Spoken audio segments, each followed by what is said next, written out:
तर आज आणलेला आहे बाजारामधून डांगर, बघू शकता एकदम पिकलेला आहे आणि याच्या बनवायच्यात आपल्याला आता डांगर घाऱ्या। तर येथे डांगर घाऱ्या बनवण्यासाठी आम्ही हे डांगर एकदम बारीक कापून घेतलेला आहे, म्हणजे ते लवकर शिजतं। मित्रांनो, तुम्हाला पण डांगर घाऱ्या आवडत असतील तर हा व्हिडिओ नक्कीच तुम्ही कंटिन्यू शेवटपर्यंत पहा। तर पहा, आता मी शिजायला ठेवणार आहोत, कापून झालेला आहे अशा प्रकारे।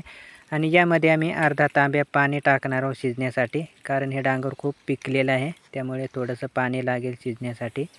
तर आता हे चुलीवरतीच आम्ही शिजवून घेणार आहोत आणि हे डांगर एकदम मऊ शिजवून घ्यायचं आहे। तर आमचं आता शिजवून झालेलं आहे। तर बघू शकता असं मऊ हे डांगर आपल्याला शिजवून घ्यायचं आहे आणि आता हे गार झाल्यानंतर लगेच पिळून घ्यायचं आहे।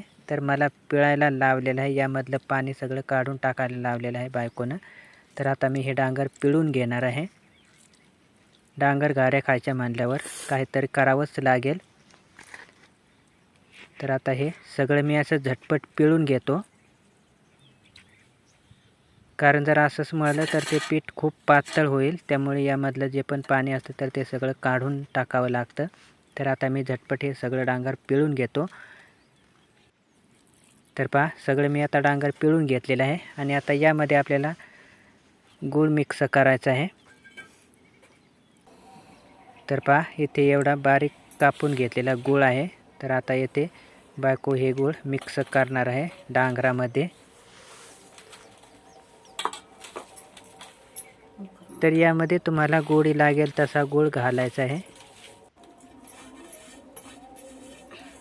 तर आता हा गूळ चांगला डांगरामध्ये मिक्स करून घ्यायचा आहे आणि त्या मग नंतरच आपल्याला पीठ मळायचं आहे।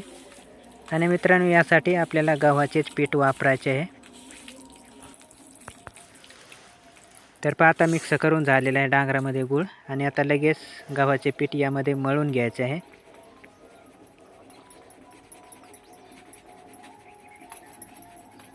तर आता गव्हाचे पीठ यामध्ये चांगलं मळून घ्यायचं आहे, म्हणजे डांगर घाऱ्यासुद्धा चांगल्या होतील।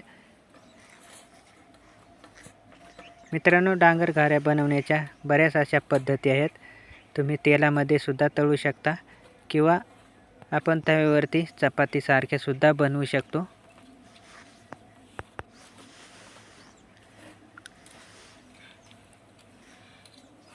तर आता पीठ मळून झाल्यानंतर आम्ही लगेच आता बनवायला सुरुवात केलेली आहे डांगर घाऱ्या। तर आम्ही आता तव्यावरती चपातीसारख्या डांगर घाऱ्या बनवणार आहोत। मित्रांनो, येथे पुरीसारख्या बनवून सुद्धा आपण तेलामध्ये तळल्यास खूपच चवदार लागतात,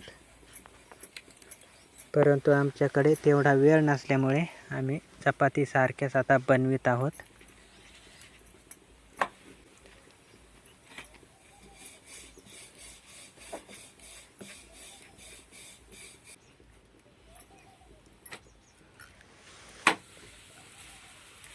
तर अशा सुद्धा खूप चवदार लागतात। तुम्ही पण एक वेळेस नक्कीच बनवून पहा। यामध्ये फक्त तेलाचं प्रमाण थोडंसं जास्त वापरायचं, म्हणजे चवदार होतात।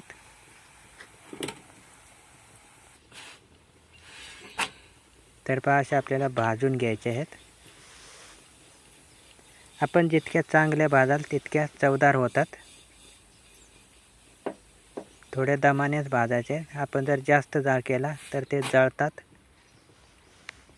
कारण यामध्ये गुळाचं प्रमाण जास्त असतं, त्यामुळे ते लवकर जळतात, त्यामुळे थोडे दमाने भाजावे लागतात। तर पहा, अशा प्रकारे हे भाजून झालेलं आहे आता। आणि अशा प्रकारे मित्रांनो, आमच्या सगळ्या डांगर घाऱ्या बनवून झालेल्या आहेत, बघू शकता खूप छान झालेले आहेत आता।